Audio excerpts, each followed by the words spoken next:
আচ্ছা অসমীয়াতে কথা কৈছো হা কওকচোন অসুবিধা নাই এবাৰ আপুনি যেটো আপোনাৰ গান বহুত শুনিছো হা বহুত আপুনি বহুত এতিয়া বৰ্তমান বহুত পপুলাৰ হৈছে সেলিব্ৰিটি হৈছে আল্লাহ তাআলাৰ ইচ্ছা সব কিছু হয় এটো আল্লাহ তাআলাৰ সব ইচ্ছা আৰু এতিয়া আপুনি আগলৈ আৰু কি চিন্তা চৰ্চা কৰিছে কওকচোন মই চিন্তা চৰ্চা কৰিছো মই যিবিলাক গীত গাওঁ আসলতে যিবিলাক লৰা ছোৱালী আছে লেখাপঢ়া কৰি আছে মই ভাবো যে হিবিলাক যদি শুনে মোৰ কিবা গীত আছে এটা গীত আছে চাও ধৰক মই প্ৰথম আপোনাৰ গীতটো বহুত এটা ভাইৰাল হৈছিল কি গীতটো আছিল এটা হেতু হলে এই পৃথিবী দেখতে সুন্দৰ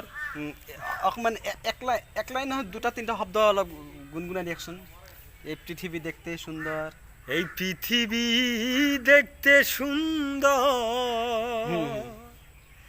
শুধু মায়াৰ ঘৰ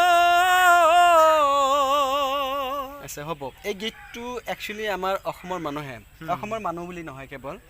যে দেখাইছে অসমৰ বাহিৰত ইভেন এইটো গীত কি জানি বাংলাদেশতো মানে আমাৰ ভাৰতৰ বাহিৰতো বহুত চৰ্চা হৈ আছে আপুনি ইমান ধুনীয়াকৈ গীতটো গাইছে আৰু ইমান ভাইৰাল হৈছে সবে আপোনাক মানে কি গান গাবলৈ ষ্টেজত মাতি আছে বৰ্তমান নিমন্ত্ৰণ কৰি আছে মাতি আছে যে আপুনি এতিয়া ক'ব গ'লে মই যদি কওঁ যে আপুনি এতিয়া সেলিব্ৰিটি হৈছে মানুহৰ মাজত এতিয়া জনপ্ৰিয় হৈছে তো সেইকাৰণে আপোনাক বহুত দিন হ'ল একচুৱেলি লগ ধৰিব বহুত ইচ্ছা আছিল তো আজি হঠাতে লগ পালোঁ মানে কি মই ভাবিছোঁ আপোনাক লগ ধৰিমে বুলি ভাবিছোঁ আৰু আপুনি ইয়াতে আহে মোৰ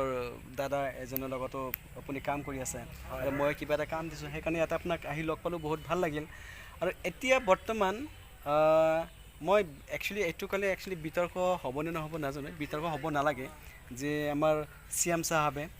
মামাই যি কথাটো কৈছে মিয়া কথাটো কৈছে মিয়ালৈ কিবা আপুনি গীত চিত লিখিছে নেকি তাৰমানে মই লিখিছোঁ এইটো গীত মোৰ আজি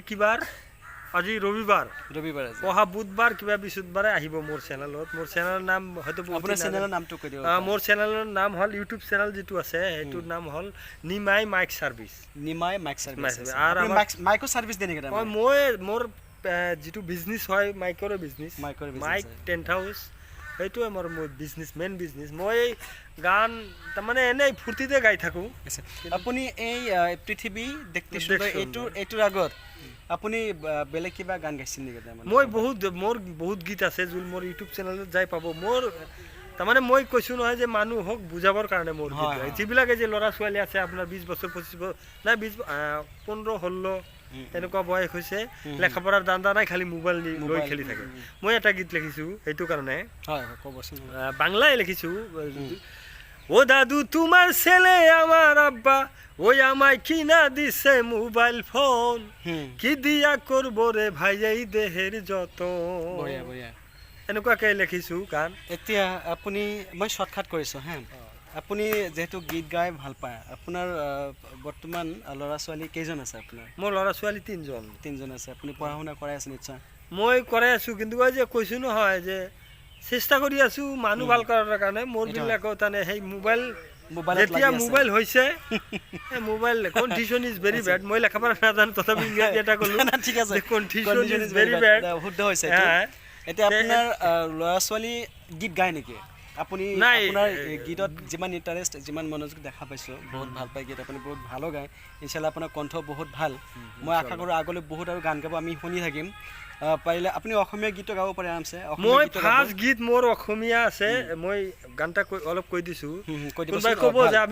আপুনি অসমৰ মানুহ অসমীয়া গীত কিয় লেখা নাই মই যিবিলাক গীত লেখোঁ অসমীয়া সকলে শুনিলেও তাৰিফ কৰিব লাগিব ইনশাল্লাহ মোৰ এটা নিচাই তাৰমানে মই দেশৰ কাৰণে গীতবিলাক লিখি থাকোঁ বেছিভাগ গীত মানুহৰ উপকাৰৰ কাৰণে দেশৰ উপকাৰৰ কাৰণে মোৰ প্ৰথম গীত হ'ল মই ইউটিউবত দিছোঁ নিমাই মাইক সাৰ্ভিস কোনোবা যদি ফলো কৰে সাৰ্চ কৰে পাব মই নিশ্চয় আপোনাৰ Nimai mic service YouTube channel first গীত আছে শুনা অসমবাসী শুনা মোৰ গীত আঁকোৱালি লোৱা সন্ত্ৰাক্ষে দিবলে তাৰমানে মিউজিক নহ'লেতো সুৰ নহয় এনেই কথাতে কৈছোঁ সন্ত্ৰাক্ষে দিবলে সোণৰ অসম গঢ়িবলে মোৰ গীত আঁকোৱালি লোৱা বঢ়িয়া বঢ়িয়া আৰু এটা গীত আছে মই অসমীয়াত লিখিছে সালাম জনাও আমি অসমীয়াই বঢ়িয়া বঢ়িয়া প্ৰণাম জনাও আমি অসমীয়াই এইটো কথা বহুত ভাল হৈছে মই শুনিছো এইটো শুনছে না মই অসমীয়াত দুটা গীত লিখিছো কিয় নিলেখো তানে অসমীয়া যিবিলাক আমি মিয়া আছো মিয়া বিলাকৰ কিন্তু আপুনি চাব হিংসা নাই মই মোৰ মতে কওঁ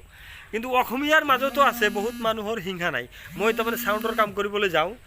মোক ইমান এইবাৰ ৰোজাত যে আপোনাৰ যিটো বিহু হ'ল এবাৰ পুৰা ৰোজাৰ মাহত আছিল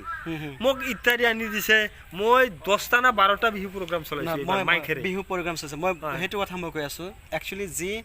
চলি থাকে তাৰমানে ৰাজনীতি পথাৰটো বেলেগ এটা মই গুৱাহাটীত পঢ়া শুনা কৰিছো মই গুৱাহাটীতে পঢ়া শুনা কৰিছো মোৰ লগত যিবিলাক তাৰমানে ফ্ৰেণ্ডছ সাৰ্কেল আছে মোৰ যিবোৰ ফ্ৰেণ্ডছ আছে 99% হিন্দু ল'ৰা ছোৱালী চ' সিহঁতৰ লগত সিহঁতৰ মোক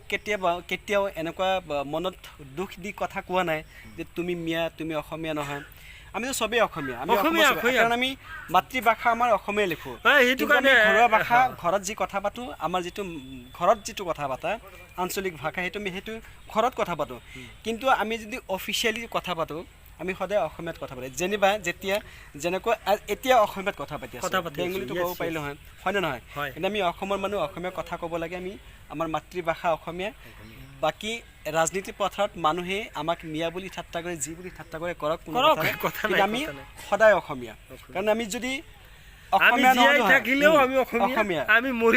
আমি পঢ়া শুনা কৰিছোঁ অসমীয়া মাধ্যমত আমি মাতৃভাষা লিখোঁ আমাৰ অসমীয়া গতিকে মিয়া বুলি যিমানে ঠাট্টা কৰক নকৰক কিন্তু আমি সদায় অসমীয়া যিহেতু আমি অসমীয়াতে লিখোঁ অসমীয়াতে পঢ়োঁ অসমীয়া মাধ্যমত পঢ়া শুনা কৰিছোঁ আমাৰ মাতৃভাষা অসমীয়া এতিয়া বহুত ভাল কথা আপুনি আগলৈ আচ্ছা আৰু এটা কথা মনত পৰিল নিৰক্ষৰ কবি আছিল হয় নিৰক্ষৰ কবি লগত আপোনাৰ লগত মিল আছে তাৰমানে কিবা সম্পৰ্ক আছে নেকি অলপ ক'ব নেকি তাৰমানে মোৰ ডাঙৰ দাদা সঁচানে কথাটো একদম সঁচা মই আপোনাক এটা চিক্ৰেট কথা কওঁ মোৰ দাড়ি মই ফাৰ্ষ্ট যেতিয়া লকডাউন আহিল ফাৰ্ষ্ট লকডাউন মই চাউণ্ডৰ কাম কৰোঁ তেতিয়া আৰু চাউণ্ডৰ বিজনেছ নাই তে মই হঠাৎকে ইউটিউব চেনেল খুলিলোঁ মই গান আগৰ পৰাই গাওঁ ইউটিউব চেনেল খুলিলোঁ জাষ্ট এটা গান শুনিলোঁ গানটা এটা পোৱাৰ মই গাব পাৰিম না বাংলাদেশৰ ছিংগাৰজনৰ নাম মোৰ মনত নাই যা হওক গানটো এনেকুৱা ঘুমায়া মন স্বপ্নে দেখি আৰো টাকাৰ প্ৰয়োজন সুন্দৰ নাৰী ৰংমহলা তবুও ভৰে না মন মোৰ ইউটিউব চেনেলত আছে গান একচুয়ালি অসমীয়াতে হওক বেংগলী হওক হিন্দী হওক ইংলিছে হওক আমাৰ গানৰ ভিতৰত যি সাৰমৰ্ম সেইখিনি আমি বুজি পাব লাগে গানৰ কেতিয়াও ভাষা নহয় গানৰ কেতিয়াও গীতৰ কেতিয়াও ভাষা নহয় কবিতাৰ কেতিয়াও ভাষা নহয়